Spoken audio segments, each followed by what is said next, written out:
उत्तर प्रदेश लोकसभा चुनाव के मतदान हो रहे हैं। हमारे साथ बात करने के लिए लखनऊ लोकसभा प्रत्याशी रविदास मल्होत्रा जी। सर, लखनऊ मतदान हो रहा है, लेकिन अगर देखा जाए सुबह 9 बजे तक 11% मतदान हुआ है। कहीं से कुछ सूचनाएं भी आ रही हैं, क्या कहेंगे आप? देखिए, अभी तक जो है 12% मतदान हुआ है और लगभग 30% से अधिक लोग लाइन में खड़े हुए हैं। बहुत जहाँ पर पिछड़े वर्ग के लोग हैं, जहाँ दलित लोग हैं, जहाँ अल्पसंख्यक लोग हैं, जहाँ पर समान जाति के गरीब लोग हैं, जहाँ पर झोपड़ी वाले, झुग्गी वाले, ठेले वाले, रिक्शे वाले, ऑटो वाले वोट डालने आ रहे हैं, वहाँ स्पीड बहुत धीमी कर दी है। अकबर नगर की एक बस्ती है, वहाँ पर 5000 वोट हैं, सब लोग लाइन लगाए हैं। माएँ अपने बच्चों को गोद में लेकर खड़ी हैं और कई घंटे के बाद भी नंबर उनका आ रहा है। लेकिन भाजपा चाहे धांधली कुछ भी कर ले, लेकिन ये देश को, संविधान को और लोकतंत्र को बचाने की लड़ाई है। लोग भूखे प्यासे रह करके भी ये कह रहे हैं कि भारत बचा लो। सर, 1991 से भारतीय जनता पार्टी के हाथ में लखनऊ की सीट रही है और राजनाथ सिंह ने वोट किया। उन्होंने भी कहा है कि 400 पार का नारा अभी उन्होंने दिया है। जब वोट डाला उन्होंने कहा 400 पार भारतीय जनता पार्टी जा रही है। उसको लेकर आप क्या कहेंगे? और लखनऊ में लगातार जिस तरह से विकास की बातें राजनाथ सिंह कह रहे हैं, उसको लेकर क्या कहेंगे? देखिए, एक बात तो ये है कि 400 पार नहीं, 400 पर भाजपा की हार। दूसरी बात ये है कि 89 में लखनऊ में चुनाव 7 हुए थे लोकसभा विधानसभा के, और लखनऊ में जो सांसद हुआ था वो हमारी पार्टी का हुआ था और हम विधायक हुए थे। वो चुनाव 7 में हो रहे थे तो 5 में से 4 विधायक हार गए थे, और 4 विधायक जितने वोटों से हारे थे उनका जोड़ लगाने के बाद उससे अधिक वोटों से हम चुनाव जीत गए थे, और इसलिए हमारा सांसद भी हो गया था।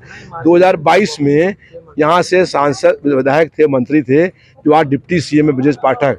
जैसे मेरा नाम अनाउंस हुआ, यहाँ सीट छोड़ करके यहाँ से भाग क्यों गए थे? अगर ये भाजपा गढ़ था तो? ये भाजपा का गढ़ नहीं है। ये गढ़ उन लोगों का है जो जनता के बीच में रहते हैं, जनता के काम करते हैं, संघर्ष करते हैं, उनका गढ़ होता है, और ये गढ़ हमारा है। हमने भारतीय जनता पार्टी को 2022 में बहुत लंबे अंतर से चुनाव हराया था, और इस बार 2024 में भी भाजपा को भारी अंतर से चुनाव हराने जा रहे हैं। डिप्टी सीएम का भी बयान आया, मैं मौके पे वहां मौजूद था। उन्होंने कहा कि 4 लाख वोटों से राजनाथ सिंह जीतने जा रहे हैं। लखनऊ में उन्होंने काम किया राजनाथ सिंह ने। लगातार आप आरोप भी लगाते आए हैं, जैसे अकबर नगर की बात की गई। पिछले चुनाव में राजनाथ सिंह ने कहा था लखनऊ को हम कोटा बना देंगे। क्या विकास का मुद्दा इस बार प्रभावी रहा है लखनऊ में, या मंदिर का मुद्दा, मंगलसूत्र का मुद्दा? कौन से ऐसे मुद्दे जिनको लेकर जनता वोट कर रही है? देखिए, जो डिप्टी सीएम बयान दे रहे हैं उनसे पूछिए। 17 से 22 तक तो आप मध्य के विधायक थे, 5 साल मंत्री थे।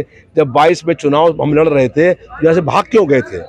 जनता किसी बच्चे पूछ लीजिए तो हार के डर से भाग गए थे, क्योंकि काम हम करते हैं। जनता काम के ऊपर वोट देने का काम करती है, संघर्ष हम करते हैं, जनता इस वोट देने का काम करती है। मतलब लखनऊ का किला इस बार समाजवादी पार्टी देने जा रही है। निश्चित रूप से ये गढ़ समाजवादियों का होने जा रहा है, और ये गढ़ किसी पार्टी की बात नहीं है।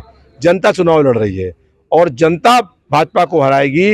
विपक्ष में जनता खड़ी हो गई है, क्योंकि जनता को 5 साल ठगने का काम किया है। जो लोग कह रहे हैं, भाजपा के बयान दे रहे हैं, उनसे पूछिए कि लखनऊ का चारबाग रेलवे स्टेशन अडानी का मालिक कैसे हो गया, किसने बेचा? यही डिप्टी सीएम और राजनाथ सिंह मिल करके इसको बेचने का काम किए। लखनऊ की जनता से अब क्या अपील करना चाहिए? आज मतदान हो रहा है। जनता से अपील है कि 10 साल में हुए हर जुर्म का हिसाब ले लीजिए। 10 साल में जो महंगाई से, गरीबी से, भुखमरी से लोगों की मौतें हुई हैं, उसका हिसाब ले लीजिए। और जो कोरोना काल में हजारों लोग लखनऊ के मर गए हैं, उनको ऑक्सीजन नहीं मिला है, उस हर मौत का दंड देने का आज समय है। 2 नंबर वाले खाने पर, साइकिल बटन पर अपने बटन दबा दीजिए और देश में परिवर्तन और बदलाव की लहर को तेज कर दीजिए। केंद्र में इंडिया की सरकार बनने जा रही है।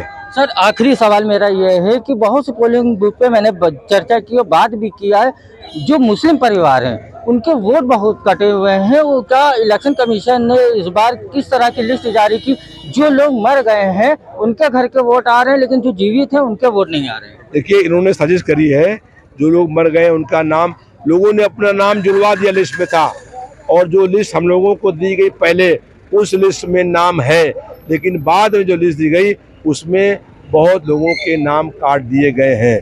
लेकिन उसके बाद भी हम भारतीय जनता पार्टी को लाखों वोटों से चुनाव हराने जा रहे हैं। धन्यवाद सर। ये थे हमारे साथ लोकसभा प्रत्याशी रविदास मल्होत्रा, जिनका साफ तौर से कहना है कि लखनऊ की जनता इस बार विकास पे वोट डालने जा रही है। अब 4 जून को नतीजे सामने आएंगे कि लखनऊ की सीट किसके हाथ में। लखनऊ से एशियन न्यूज के लिए राशिद आरिफ।